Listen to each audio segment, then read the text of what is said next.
Welcome to the Minnesota Rovers Tuesday evening presentation. Minnesota Rovers is an outdoors club based in Minneapolis, St. Paul. Our members organize trips that range from 1 hour to 2 weeks in Minnesota or further afield. Examples of our activities include hiking, biking, backpacking, skiing, snowshoeing, paddling, and rock climbing. We also organize conservation and trail clearing trips. Our members have experience and skills in many outdoor activities, so if you want to learn a new outdoor activity, we can probably help you. For more information, go to mnrovers.org. Now let's move on to this week's presentation. Tonight, you're here for Introduction to Snowshoeing with Barry Shillingford. Our presenter tonight has been a rover for over 15 years and has spent many of those years on the rover board in multiple positions. He enjoys camping, cross-country skiing, snowshoeing, hiking, paddling, and playing pickleball. He has camped at all the Minnesota state parks, done multiple trips to the Grand Canyon and other national parks, and has also been to Norway and Britain. Please welcome tonight's speaker, Barry. Well, thank you for the introduction. Let's start talking about snowshoeing. So first question, why would you ever want to snowshoe? So it is a great way to get around if you want to go winter camping or just go for a hike in the woods. It's a great way to get there when there's snow on the ground. Also, we go down to a restaurant that's just down the hill from here in winter. Well, there's a couple of restaurants, but in winter we put on the snowshoes and we hike down there through the park. And what's funny about that, one of them is a Mexican restaurant. And when we went there one time with our snowshoes, we had them under the table, and the owner, who's Mexican, came up and he wanted to give us a ride home because he thought we were going to die on the way home. So that was kind of funny, but we didn't. So it's a good way to get around or to have fun. You can see these people back in the day having lots of fun with their snowshoes, or rovers on a rover trip out with their snowshoes on. And some more here. I think these are both from rover trips. And we do have a couple of trips that are on the schedule right now, Northern Pines and Deep Portage, where hopefully there will be snowshoeing, as long as we get snow up north, which is pretty usual. And we will also be organizing local snowshoe hikes through the winter here, as long as we get the snow. So look out for that. Another couple of things which are great about going out on snowshoes, it's great for animal tracking, trying to figure out what went out there, what was out in the snow. Because it always amazes me, even a couple of hours after it snows, or at least half a day after, there's so many tracks out there, and it's amazing what's out there that you don't normally see. And it's you can try and figure out what it is. Also, it's so peaceful out there with a new snowfall. And you can go into places that you really can't get to so well in the summer because they're so buggy or overgrown or whatever. So you can go and explore some different places. So a very brief history of snowshoes. This snowshoe was found in the Alps, and it's 5,800 years old. So you can imagine how long people have been snowshoeing. So it goes back a long way. Here's some snowshoes made by indigenous people in North America. These are actually from Canada. And there's also an old painting of Native Americans from our area, because they look like they're Ojibwe snowshoes. So it's probably Ojibwe Indians. But I'm sure snowshoes were invented multiple places and multiple times, because it doesn't take much walking in deep snow to figure out there must be a better way to do it. So I'm sure back in the day that people just strapped branches onto their feet to get around better in the snow. And also maybe they saw wolves doing so well in the snow compared to deer, who have such dainty little feet, and they sink right down in the snow. So it wasn't rocket science, I suppose. There's different types of snowshoes. You can see some of the different ones here, and I'll go through some of these. These are what's called modified bear paw or green mountain. The original bear paw were really just big round snowshoes, but these are easier to walk in when they're elongated. They're easier to maneuver in the woods than the longer snowshoes. The downside of these is the wood is bent around, especially at the front and the back, so they can get the wood can get stressed. So you got to be careful it doesn't break there. So you got to take good care of them. But these are fun to snowshoe in. These are the Michigan or Huron snowshoes. They're kind of shaped like tennis rackets. I bought a pair of these and I tried them out and I didn't like them that much. So that's why they're up on the wall, decorating the wall instead of being used. Normally, I think it's such a waste when you get a good pair of snowshoes up on the wall, but these weren't a good pair. So these Alaskan snowshoes are a lot longer and a little narrower. I've always wanted to get a pair of these, but I've seen them online, but they're always so expensive, and probably because people want to buy them to put on the wall of their cabin. But these are another type Alaskan. These are Ojibwe. These are from our part of the country. They're pointed at both ends, so the wood isn't stressed. Also, they're easier to put the point through some brush if you're going through brush. Also, because the front is turned up, it's easier to go through brush or step on something to get over it. And by the way they're doing this is not the right way to snowshoe, just in case you want to know. And then there's aluminum snowshoes. These are smaller, but they have more support because they don't have so many holes in them. They're lightweight, they're more robust. You can just throw them in your car. Wooden ones tend to get scratched and need to be revarnished now and then. So these are a little more robust and probably easier to use. So I don't think they look as cool. Another one I'd like to mention is the ski shoes or hawk skis. And there was a discussion on the e-group. That's how I learned about these. On the Rover e-group, someone put out some information about ski shoes. Has anyone tried them? And we had a discussion about them. And then I ended up buying a pair. But unfortunately, I bought them right before last winter, so I didn't get to use them much. But the idea of these is you can snowshoe up a hill and then you can ski down it. So it's a combo between snowshoes and skis. And traditionally, they would have had animal skin on them with the fur pointing backwards so you don't go backwards in them. But now they have nylon that points backwards in this modern version of them. And you can get them either with just like snowshoe holding bindings where you put your boots in there, or you can get proper ski bindings. So this is how you can tell the difference between them. This really shows what they are. So they're halfway between a snowshoe and a ski. So they're probably not the best of skis, maybe not the best of snowshoes, but they do a pretty good job of both. And here I am in my snowshoes and my hawk skis. The traditional way to do these, so I thought I'd do that, is with a tiak. It's called a tiak, that one big stick that you use with these rather than two poles. And here's someone from the Altai Mountains in northern China, Mongolia, Russia, where they've used these for a lot of years, and they go hunting in the snow in the mountains in the winter with these things on, and you can see the skins on them. And there's someone going down the hill with them. So it's kind of looks fun. It's not quite as easy as it looks though.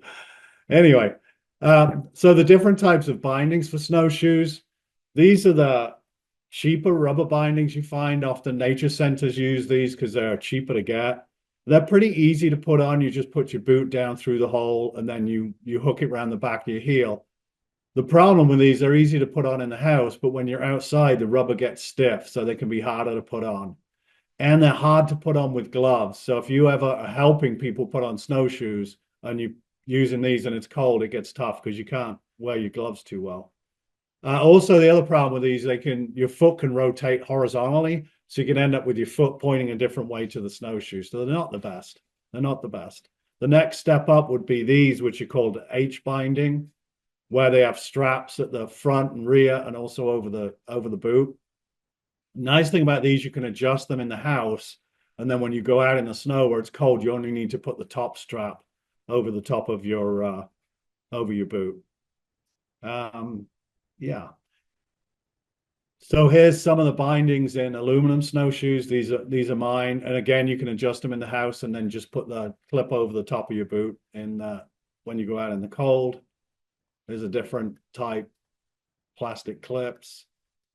And this is one of the newer ones, at least newer to me, because I haven't bought snowshoes in a few years, where you can wind the disc on the top and it pulls on the wire and it cinches it up around your boot. So these look pretty cool. So there's a lot of different options there. So how to snowshoe? Well, it's not too difficult. You put one foot in front of the other. But one thing to remember is you want to keep one foot in front of the other so you can nest the snowshoes, because they work better if one foot's in front of the other. So even when you stop, it's better to keep one foot in front of the other. And you might need your feet a little wider, but it shouldn't be too bad when you get used to it. One thing about the snowshoes, which I didn't understand until I started, as you walk forward, the back foot needs to rock. So it kind of does that. It rocks backwards and forwards. So it needs to be on a pivot, and your toe needs to go, in this case, through the hole in the snowshoe. So if your boots are too big and that doesn't work, then it doesn't work out too well. So there you go. It just slopes down, goes down like that. Another thing about snowshoeing is if you're gonna climb over a log or something, you don't want to bridge the snowshoe like I'm showing there. For aluminum snowshoes, you probably get away with it, but wooden ones, that's how they get broken, when you have them just supported at the front and rear. So if you want to go over a log, the way to do it is either step right over it or step up on top of it, get all the way on top of it, and then just jump down, which is fun anyway in deep snow to be jumping off things. So if you fall over it with snowshoes, it can be hard to get up, especially in deep snow. So what you want to do is get the snowshoes under you, pull them under you, and then push yourself up, kind of like that. And if you can, get help from someone to help pull you up. If all else fails, take the snowshoes off, get up, and then put them back on again. But it can be a little tricky if you're in really deep snow, but it's a lot of fun. Where to buy snowshoes? You can get them at Walmart and Target for pretty reasonable prices, but they're going to sell more of the cheaper ones. They're probably not the best ones. REI has a good selection of aluminum snowshoes from 100 to 300 last time I looked. And it's probably worth spending a little bit of money on them to get a decent pair that'll last you. Snowshoe.com, you can order them from there. They have the Ojibwe kit, so you can make your own, and I'll talk a little more about that in a minute. They also have finished Ojibwe snowshoes. Those are without the bindings. The bindings are about $79 for the H ones I showed earlier. They also have the Alaskan, Huron, Green Mountain, and aluminum snowshoes, so somewhere to check out. Cabela's have them, so a lot of different places have them. But if you do get a good pair, if you just use them in snow, snow's very gentle on them, and don't, be climbing over rocks, walking over rocks with them. I mean, they could easily last a lifetime. They should last a long time. One thing I like to point out with this, if you see this, you can see, I could use my cursor here a little bit. So here, there's a pivot on these. So as you walk in the snow, like I said earlier, your foot rocks backwards and forwards. And with these, you have a proper pivot, which is nice. That's a good way to go. Some of the cheaper pairs, they just have this plastic attached directly to the thing your shoe is on, and the plastic just twists. And then what it does is the snowshoe flicks up each time. And I used a pair of those, and I kept flicking up the snow, and it was going down the back of my boots. So that's something to watch out for. It's better to have a proper pivot. And I'm sure the plastic after a while would end up failing because it keeps getting flexed. Another thing to notice on here, which I'll talk about a little more in a minute, is crampons on them. They have these metal bits that you can dig in if you end up on ice or packed snow. Yeah, if you want to make Ojibwe snowshoes from a kit, you buy the kit, you get the nylon string or lacing, you get the wood, you put them together, you lace them. Takes about 16 hours to do a pair. I did a couple of pairs because I did it with my son, and I ended up finishing off his pair too. And you lace them all together. It's fun. It is a little challenging. If you realize you've made a mistake further back, you have to really unlace it, and then relace it. Nice thing about these, though, too, if you're artistic, you could decorate them and then lacquer over the top of that, so they'd be very unique. You do need to varnish them after you've made them, which makes the white laces turn to a nicer brownish color. But they are cheaper than other snowshoes you'll get. And then, they're, like I said, they're very individual. Pretty cool. Another place to get snowshoes, I just looked again. I've looked before. I've got some off Craigslist, but I just looked recently. There's a lot of snowshoes on Craigslist, and some of them are pretty cheap. Some of them are pretty reasonable. I think it's interesting. They often say vintage snowshoes, I think a lot of them probably aren't vintage. But something I will point out, if you do get real vintage snowshoes, you should check on them because some of them are made of animal gut rather than nylon lacing. And you got to watch that. If you just throw them in the garage at the end of the season or in the shed, if mice get in there, they'll eat the gut. And then when you try to use them next winter, you might find you've got snowshoes with no lacing, which doesn't work too well. So be careful with that if they are really old ones that are made of gut. Rover equipment locker, which got mentioned earlier, we have all these snowshoes in the Rover equipment locker. So we have Ojibwe snowshoes, which were actually made from a kit by Rovers. They all sat around and made this, I'm told. I don't know who made them. So if you were one of the people that made them, send me an email because I'd be curious who made them. But you can see they wrote Minnesota Rovers on the back, and I think they put something about the size or weight or something on the front there, and then varnished them. So there they have those type, and they also have aluminum ones. So if you're a Rover member and it's an official Rover trip, you can use these snowshoes. So that could be a day trip, weekend trip, or an overnight trip. So often they get taken up on the bigger trips like Deep Portage and places like that. So it'd be really nice to get these used this year. They were used, well, I don't think they were used much last year. The year before they were used when we got more snow. So which snowshoes are the best? The best ones are the ones you will use, obviously. So you've got to make sure they fit you well. You can put them on, you enjoy them, and they're easy to use. So often that will turn out, I almost hate to say it, to be the aluminum ones. They are more convenient. They're smaller. They're easier, like I say, to just have them in the car with you or in the trunk or whatever. If you want to go the wood ones, which I think look cool, I think they look nicer. I think the Ojibwe are better. I think they track well. I think they're the best of the wooden ones. Pros and cons of wood. If you do have wooden snowshoes, they can be cheaper. You can pick them up secondhand and cheap. They look traditional. They make interesting tracks. But as I think I briefly mentioned earlier, you do have to revarnish them if you get any scrapes on them. If you just use them in good snow, then you don't have to do much with them at all. But if you scrape them on rocks, then you do have to revarnish them. So I did do an experiment years ago to test out my snowshoes. I had 4 different pairs of snowshoes, different types. We had 17 inches of snow, which was really nice. And I tried them all out, and they all basically sunk into the snow about 6 inches. So they were all pretty much the same. The key thing about them is you've got to get the right size, which is really based on your weight. Obviously, the heavier you are, the more you're going to sink in the snow, the bigger snowshoes you need. You've also got to think about the type of snow you want to go on. The best snow, I think, the most fun is when you've got fresh, deep snow, but then you need better snowshoes. If you're going to go on snowshoe tracks like they have in parks where other people have also already packed down the snow, you don't need such big snowshoes. So, but it is nice to get off on nice, fresh snow. Other gear needed. You need hiking or winter boots. I used to always use hiking boots because your boot is up out of the snow. My feet didn't get cold. Maybe now they do, so I'm getting older, but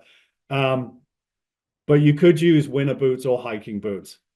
The key thing is you need, if you have these kind of straps, you need the strap to go over part of the heel where it's not going to slide down. Some winter boots don't have a step on the heel like this. Some of them are really hard to use.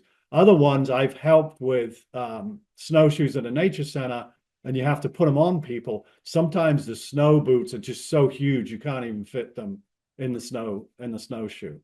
So you got to get the right boot. And often, like I said, hiking boots work fine. Other things you need, you probably don't want to wear cotton clothing when you're out because you get really warm snowshoeing. Then your clothes get wet with sweat. And then if you stop, or God forbid you get lost in the woods or something happens, you could get cold in a hurry.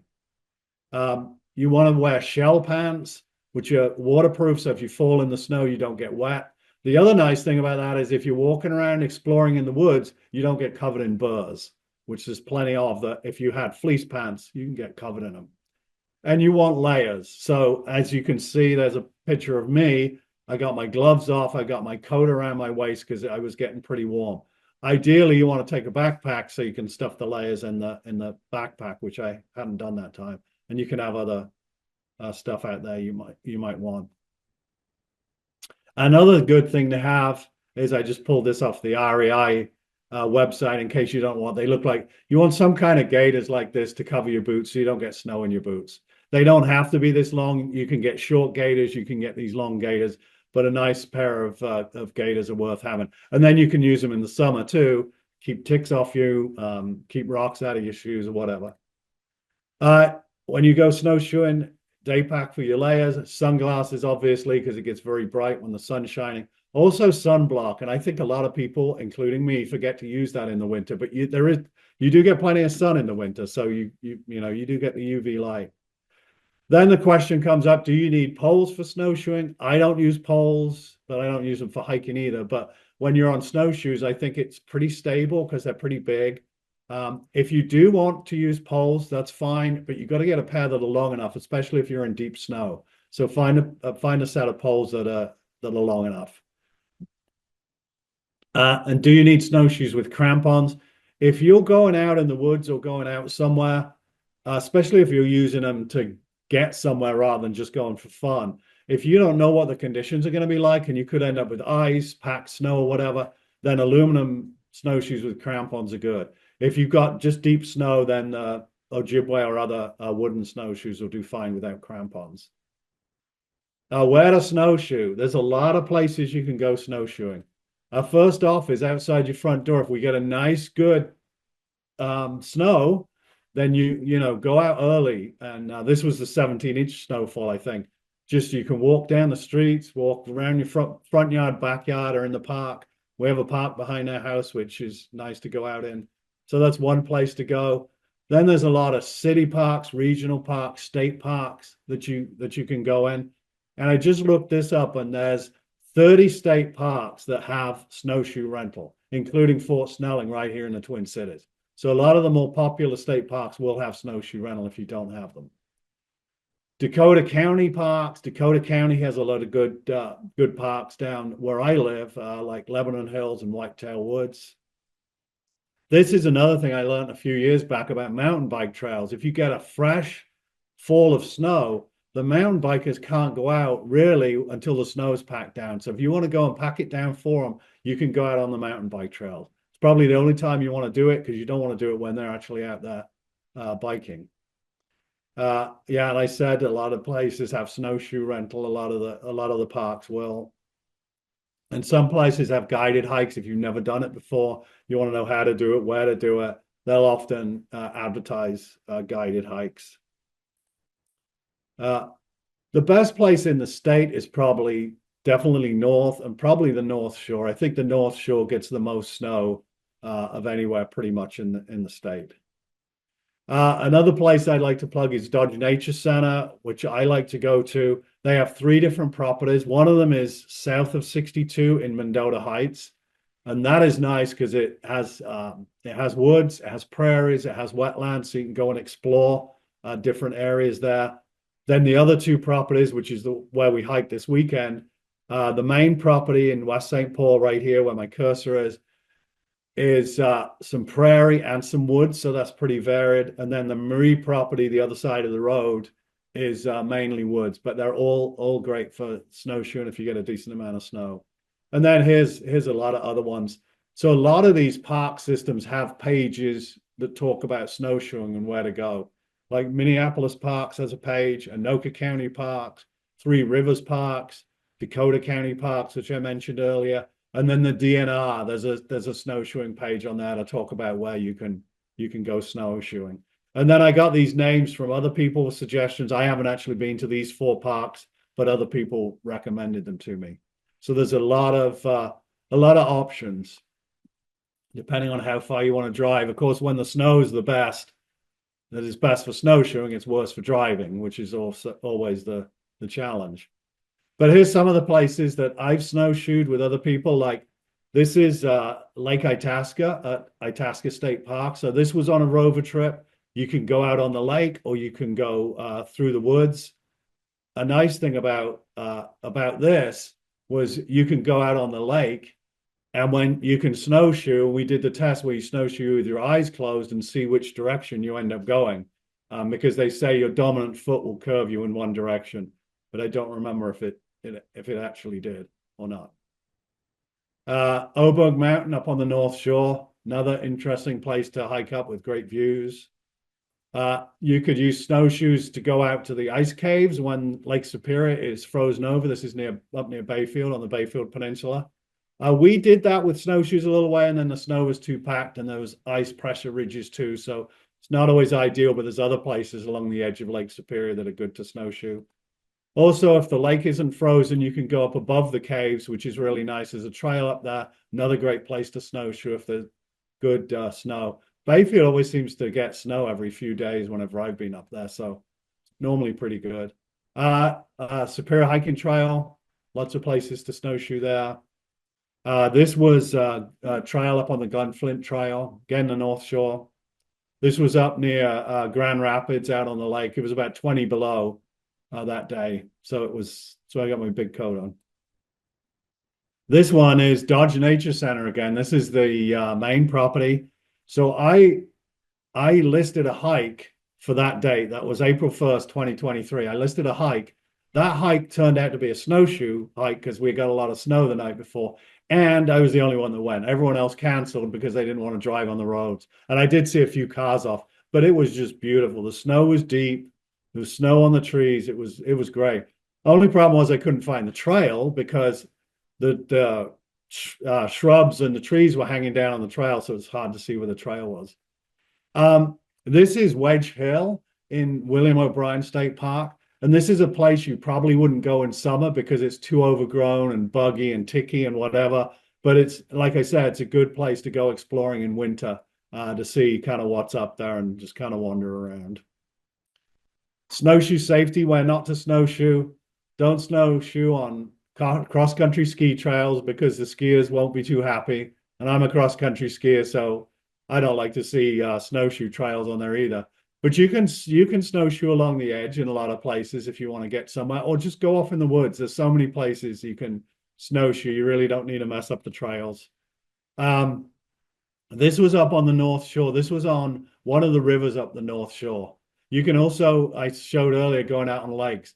That's a little, you got to be careful, obviously. And I find that a little scary, especially these rivers on the North Shore, because you know the water's flowing under that ice. And if you go through the ice, that's not good. So, keep to the edge, make sure it's solid, send your heavy friend on ahead of you or something. Maybe not. But the other thing you want to watch out for too, I found I put a snowshoe through and the wetland in the cities when it was pretty cold. And I think it's because of the salt running off the roads in winter. Sometimes the ice isn't as solid as you think it should be. Also, I noticed up at Lake Itasca, the water was running when it was like 10 below zero. I was out there and there was water running because there's springs that come out. And if they come out into the lake in that area, you could get thin ice. So be careful. But it is great up on the North Shore. If you haven't been up there and seen the frozen waterfalls, and you'll see, sometimes you won't see them like here, but you can hear them and you can maybe see them at the end. And that's really fun to see. Advanced snowshoe techniques. If you want to get up a hill in deep snow, you've really got to like push the snowshoes down, really punch them into the snow so they grip on the snow. And it can be a little challenging. Going downhill, it's kind of fun. Often you start going down and you create a little mini avalanche, and then you can just surf down the hill on it. And it doesn't always work out the best, but you're falling in snow, you're probably not going to get hurt, and it's a lot of fun. Crossing creeks, this is on the trail up above the snow caves. You probably want to take your snowshoes off, particularly if you've got wooden ones. But if you can't be bothered, if they're aluminum, you can probably get away with it. But you don't want to use them on rocks or over roads too often. Better to take them off. And here, if you want to be adventurous, sometimes you find these snow bridges. But when you're up on the snow, it's not that obvious how much wood or whatever is holding up the snow underneath. So don't do it over a raging torrent, I guess. What if we don't have snow this winter? Let's hope we have lots of snow. But if we don't have snow, the only last thing I want to mention is we will be doing hikes all winter if we don't have snow or we don't have enough snow. But if you don't have cleats, it'd be good to get a pair of cleats because sometimes it gets super icy when we get snow, and then it kind of melts and so on. So we will be hiking if we're not going to be snowshoe hiking. So, and now, if anyone has any questions. I do have one comment. I was at, I'm trying to remember the state park near Hudson, Wisconsin. Anyway, I was, people had some very small snowshoes and they're running with them. And it sounds like quite of a cardiac event there. Yeah, they do races. They do race. They do races with snowshoes. And I've tried that with the aluminum. You got to make sure they're fastened on pretty well. But yeah, that is a fun thing to do. Stacy mentioned that she likes her ratchet bindings. I'm not sure I know what that is. Barry, can you describe them? Or Jerry? I just know they're ratchet bindings. Oh, I think some of these other bindings were ratchet bindings that I had on here. If I race back, they had some kind of ratchet. Oh, the circle one. Well, I wasn't thinking of the circle. Yeah, let's see. Are you thinking about mine? It's Pat, it's like you can click, click, click. Yeah, and yeah. it's tight enough. Oh, Yeah. oh, they're kind of plastic. There's Yeah. a couple of different kinds. One like Yeah, this those one. are the ones you wind with wires. See, these have a kind of ratchet on here. This thing. Oh, I see what you mean. Push So you that can, into there, and you just push it in as tight as you want it. Yep. and you can just eat more easily tighten it then. Yeah, Okay. exactly. Yeah, Okay. we often have those on snowboard boots. These are a little different. These you've got to get the strap to the right length. These are kind of more old school.